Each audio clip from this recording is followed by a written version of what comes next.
¿Me van a escuchar todo ese tono de voz? Sí, ¿no? Sí, sí, sí.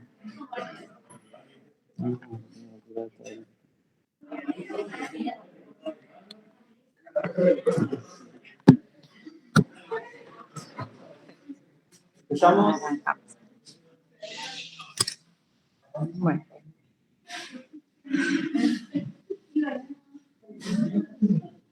¿Estamos todos? Bueno.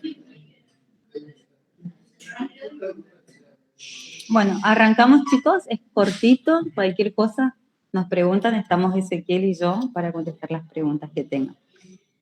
Vamos a hablar sobre el manejo de las infecciones maxilofaciales. Sobre todo lo que me había pedido Franco era sobre adenoflemón y angina de Ludwig.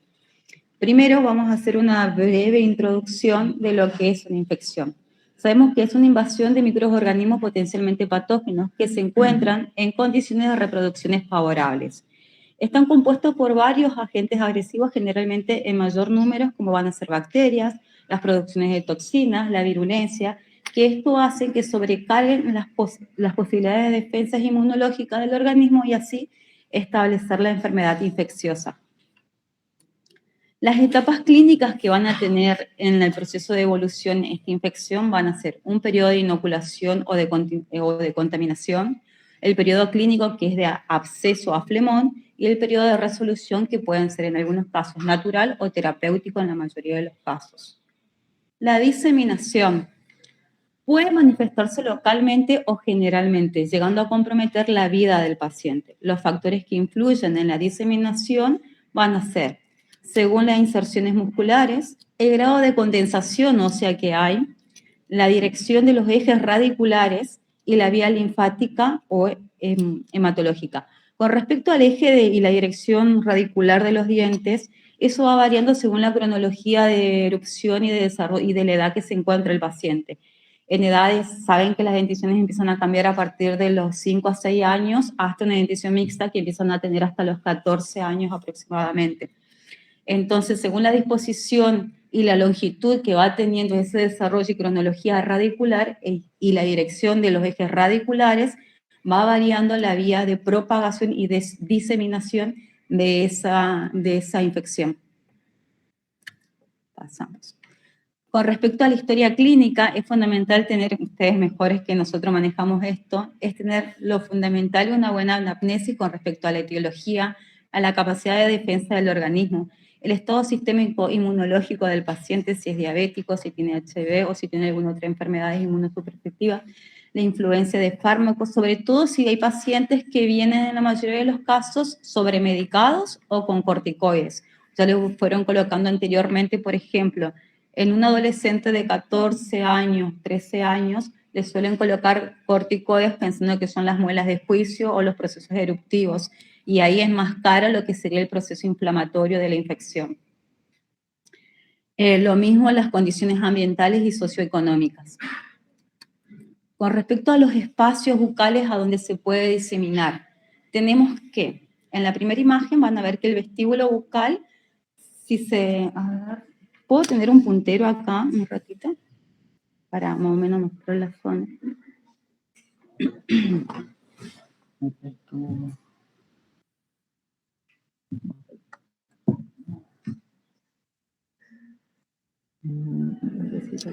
Sí, no va a ser. No, vamos a ver. Opciones de puntero. Bueno, en este primero, vamos a hablar del vestíbulo bucal. Esto quiere decir que cualquier infecciones que estén ubicadas en la zona vestibular, en todas estas zonas anterior, se van a observar y van a diseminar a lo que es hacia la mejilla, hacia los labios, al espacio de los frenillos bucales y vestibulares en toda esta zona. Por eso es la zona que más se ve edematizada en el paciente que tiene flemón, en esa zona.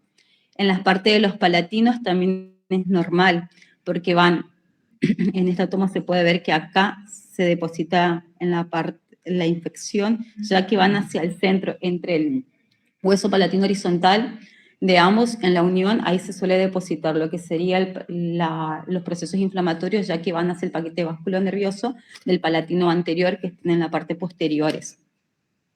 Por eso en esta imagen se suelen ver. Generalmente se suele confundir también con una sinusitis por la ubicación o una rinitis. Y con respecto al espacio sublingual, están relacionados con el espacio pterigomandibular. Paso. Las vías de propagación de una infección odontológica tenemos que son por continuidad o a distancia. Y estas se van a ir hacia los espacios bucales, que ya le nombré, a los espacios cérvico-maxilofaciales superficiales y cérvico-maxilofaciales profundos. Esos espacios, a su vez, están divididos en muchos interplanos que son de acuerdo a los más superficiales que tenemos desde el cuello hasta el borde inferior del mandibular, superficiales y todo profundos. Así que ese otro día, si quería, hablamos de los espacios de diseminación de profundos y superficiales que tenés, para aburrirte. Pero más o menos para distinguirlos, tenemos la siguiente, que ya les voy a ir nombrando más adelante. Primero tenemos que saber las características clínicas de evolución entre uno y el otro. El inicio de una infección en tiempos evolutivos, más o menos para tener una idea, comienza de 0 a 3 días.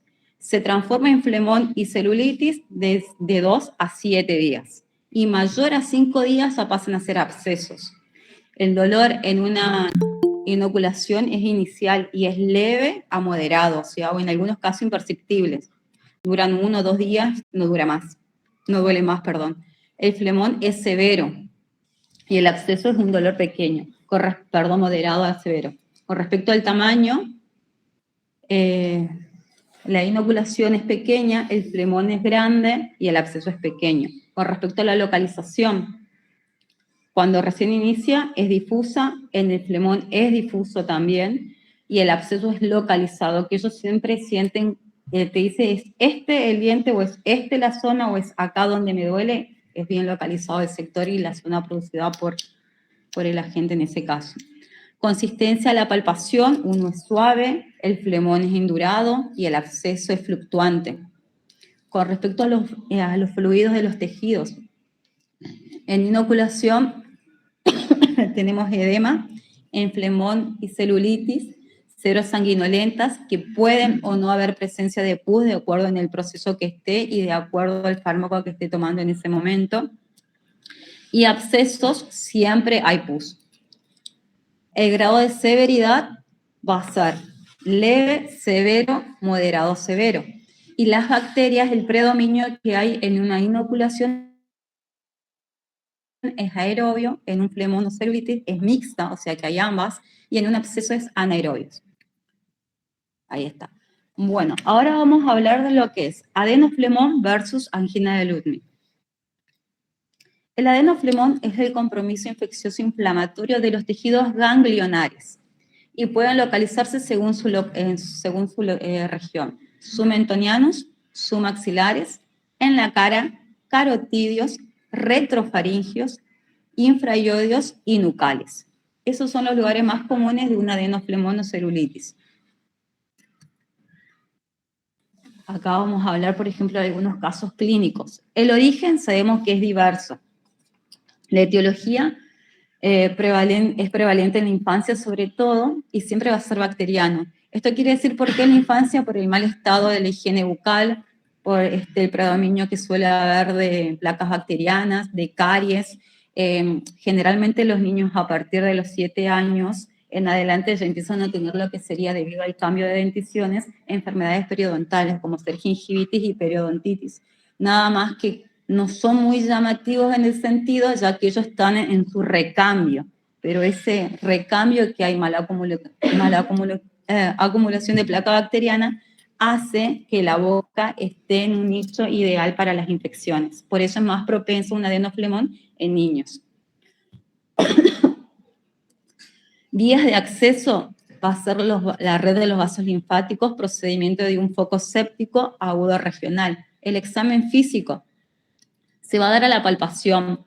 Es una tumoración dolorosa, con bordes indefinidos, evoluciona rápidamente y su parte más prominente siempre va a ser fluctuante hacia una zona. A ver, por ejemplo, en esta zona se está observando el adenoflemón, en la parte más fluctuante que tiende a hacerse, ahí es donde se puede tranquilamente hacer el drenaje o solo ya hace una comunicación de fístula en algunos casos. Las características clínicas, dificultad para abrir la boca, procesos agudos, se observa ganglios cervicales dolorosos, aumenta de tamaño en poco tiempo y hay mucha fiebre. El tratamiento que generalmente indicamos al principio del proceso de la evolución es colocación de paños calientes o compresas calientes, mejor si es húmedo, en la zona para generar más rápido la maduración. De acuerdo al proceso que sea leve o severo. Nosotros, por ejemplo, siempre hacemos con amoxiclavu, amoxicilina más ácido clavulánico, en el caso severo, penicilina más gentamicina, que eso se suelen utilizar en los CAPS, y acá creo que utilizan ceftriaxona, si no me equivoco, o no sé cuál suelen utilizar acá en algunos casos. En el caso de que sea alérgicos, clindamicina. Nunca corticoides en estos casos porque necesitamos ver hasta dónde va a ir evolucionando y diseminando la infección. Siempre se deriva a odontología o a maxilofacial para hacer la exodoncia de esa pieza dentaria que genera el foco causal y el drenaje en ese caso. En esta imagen, por ejemplo, pasados los 8 días fue esta nenita, ya tuvo el foco de fístula acá, se realizó la incisión y el drenaje, y se toma la muestra para mandar a cultivo, por supuesto. Se deja acá un dedo de guante, un dren para que siga drenando y después se lo retira, por supuesto. Pero eso ya en procedimientos. Con respecto a la angina...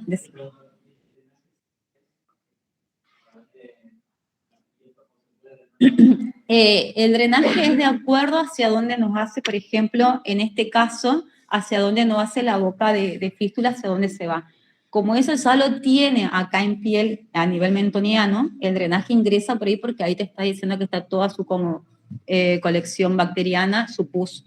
En algunos casos, como en este nene, fue dentario. Él no hizo foco de fístula en ningún otro lado cutáneo, solamente fue dentario. Se saca la pieza dentaria y sale todo el contenido purulento por esa misma comunicación que generamos.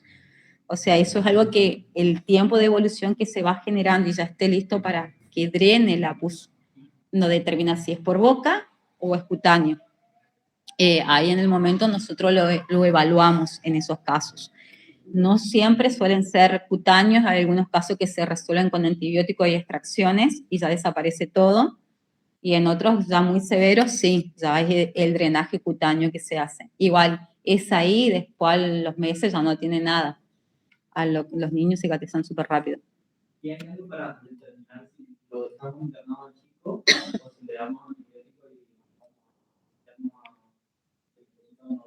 y nosotros generalmente el adenoflemón es de lo siguiente: el foco séptico, si es bucal y ya te viene con el dolor intenso, que ya tiene los ganglios, vos le tocas los ganglios y ya están aumentados de tamaño y ya tiene todo tomada esta zona, por ejemplo, o ya sea superior, entonces voy a decir, bueno, derivo odonto porque sí, es un adenoflemón, porque te está diciendo que hay aumento de los predominios ganglionares que son los que reaccionan. Vos derivás, se medica y ahí nosotros vemos si tiene que quedarse internado o por si vía oral puede ir mientras tanto manteniéndose y después hacemos la extracción de esa pieza dentaria. Generalmente en estos casos siempre es exodoncia de la pieza, eliminar el foco causal, que sería extracción. No es otro tratamiento porque ya no es un diente viable para otra cosa. ¿Sigo? ¿Alguna otra pregunta? Me dice. Continuamos. Por ejemplo, esta nena se sacó la pieza dentaria y también se le hizo el drenaje porque ya estaba la comunicación por la superficie cutánea en la parte mentoniana, en la región mentoniana. Con respecto a la angina de Ludwig, es un proceso de carácter infeccioso, generalmente de propagación rápida, que involucra una celulitis gangrenosa en los espacios submandibulares. Esta región anatómica se encuentra dividida por dos compartimientos: el espacio sublingual, el espacio submaxilar, y está limitado por el músculo miloioideo en el medio. Por eso más lo voy a ir explicando. Las causas más frecuentes de estos procesos de infecciones suelen ser infecciones dentarias, lo mismo que el adenoflemón, nada más que acá sería ya en un proceso evolutivo, abscesos en el segundo y tercer molar, de acuerdo, eso siempre es lo que yo le dije anteriormente en características, según la dirección del eje radicular. Las raíces tienen una dirección de eje según cómo van erupcionando la cronología, y eso te indica hacia dónde hacia qué lugar va a ir colocado, por ejemplo, la infección o va a estar. Otros están asociados a abscesos parafaringios, fracturas mandibulares, laceraciones orales, cialoadenitis submandibular y neoplasias en la cavidad oral. Bueno, acá hay un caso clínico para generarle y explicarle. El origen depende de múltiples focos, como dijimos, caries, también puede haber inmunosupresores. En muy raros casos es alcoholismo, pero están asociados más en los adolescentes. Y también antecedentes como trasplante de órganos. Te dice que la literatura te dice que el 75% de los angina de Ludwig se dan en adultos y solamente un 25% corresponde a pediátricos, ya que este es más severo. Para el examen clínico, para un físico, tenemos dificultad para abrir la boca, edema, dolor intenso, disnea leve, obstrucción de la vía aérea, infecciones bilaterales. La angina de Ludwig nunca va a ser un solo lugar, va a ser a ambos lados, siempre es bilateral.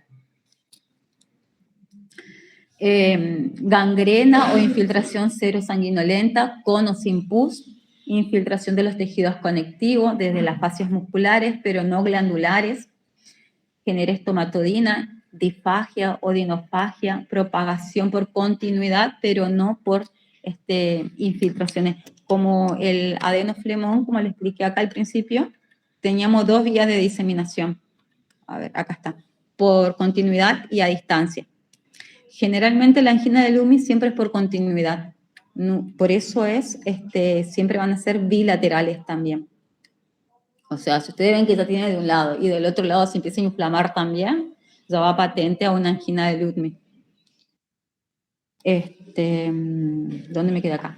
La acumulación de gas es la característica más constante con fiebre, genera taquicardia, dolor severo y es lo que, perdón, me perdí, es lo que en un manejo médico farmacológico es necesario y adecuado.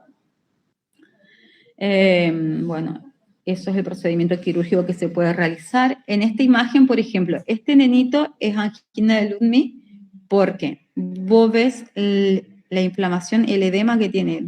No se ve sus ángulos mandibulares, ni lo que sería su mentón, ni el ángulo mandibular opuesto. Entonces, donde tendría que estar acá el rasgo facial del niño, hay todo un edema.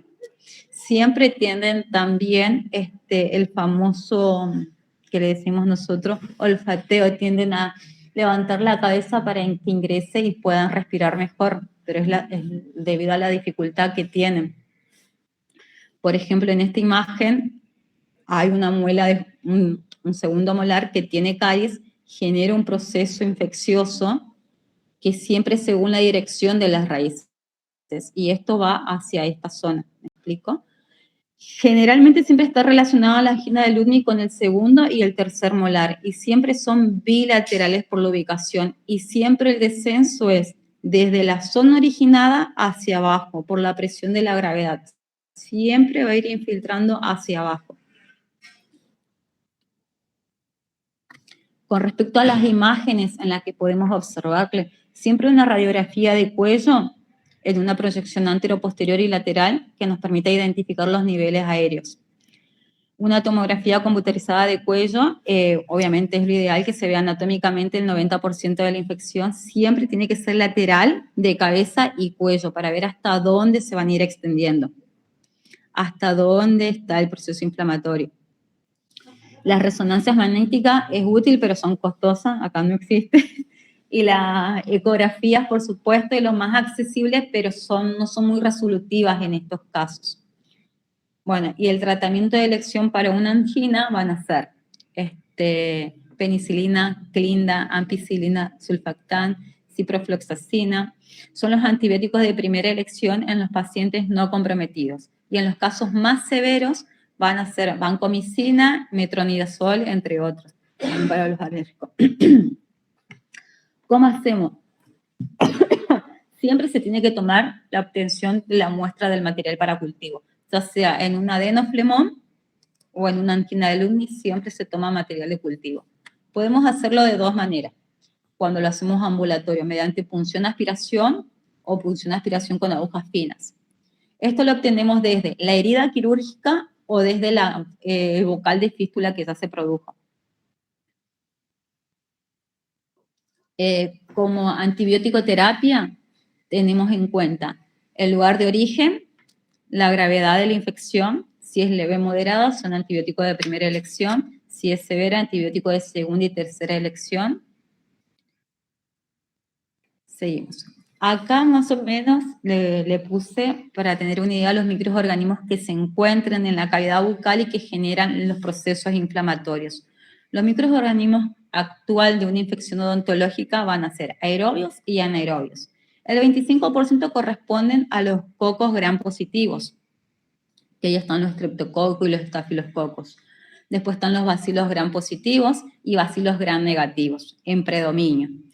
En los anaerobios corresponden a un 75%, y vos tenés cocos gram positivos en un 30%, los cocos gram, que serían en general gram negativos en este caso, que corresponden a un 4%, y acá tenés bacilos positivos y negativos, con predominio de los Fusobacterium y bacteroides. Siempre, cuando más grande es la infección, hay mayor predominio anaerobio, eso es siempre. Con respecto a la terapéutica antimicrobiana empírica, tenemos infecciones leves, en nuestro caso, según lo que nos guiamos, es penicilina y eritromicina. En infecciones moderadas, amoxicilina, clindamicina, metronidazol. En infecciones graves, amoxiclavu, amoxicilina, metronidazol, gentamicina o cefalosporina de tercera y cuarta generación. Y acá al último le puse un cuadrito con el que nosotros básicamente nos guiamos ahí en odontología, en odontopediatría, para tener en cuenta la severidad de la infección. Si es leve, ambulatorio, los antibióticos que podemos dar ahí está en niños y adultos. Y si es moderado o severa, bajo administración hospitalaria, o sea, ya cuando están internados, que es lo que se encargarían. Eso es un resumen de lo que le puedo hablar de infecciones. ¿Alguna duda que tengan? Me preguntan. ¿De algo? ¿Nadie? ¿Se entendió por lo menos entre uno y el otro? ¿Está? Bueno. Así a grosso modo, un adenoflemón va a ser localizado, una zona, un sector, y depende siempre factores, ya sea microbianos, carie o algún golpe o trauma que haya tenido y sea localizado. Y una angina de Lummi siempre van a ser bilaterales y van desde la zona del segundo molar para atrás, que la van a ubicar en toda esta zona. En esta zona nunca nos va a generar una angina de Lummi, por supuesto, eso ya sabemos que es un adenoflemón, ¿me explico? Sí, en zonas posteriores, a grosso modo, y siempre bilateral la angina de Ludwig. Hace poco hicimos una angina de Ludwig de 14 años, creo que era 15 años en quirófano, que era por caries del segundo molar que generó un proceso séptico del tercero que estaba en proceso de erupción y tomó bilateralmente. Tuvimos que sacar ambas muelas de juicio, las piezas dentarias y drenar todo a través de ese lado. Creo que estuvo internado no sé en dónde el nenito. Sí. Bueno, ¿alguna duda de algo? ¿Cómo? Una vez que cesa la exodoncia y el paciente ya drenó la mayoría, si sale toda por boca, siempre le hacemos controles cada 3 días, después van cada 7 y después una vez a los 15 días y ya terminó su control. Pasa rápido. Una vez que vos ya eliminás el foco séptico y eso drena, la resolución es más rápida. O sea, tenés días nomás en el que se va. No es imposible que tenga del otro lado opuesto. Si le sale de un lado opuesto y diseminó, es porque ya estuvo antes, el foco séptico ya se trasladó anteriormente, o cortó el antibiótico, o dejó de tomar, o no sé qué le pasó al niño. O tuvo otro golpe. ¿Qué puede ser? Bueno, ¿alguna duda? ¿Estamos? ¿Otra pregunta que quieran que le pueda contestar? ¿Estamos? Bueno. Gracias, chicos. Ahí estamos. Vayan a descansar. Ah, bueno, ya tenemos. ¿Qué? No, que re bien. Las clases las tenemos, así que Bien. ya cuando terminemos.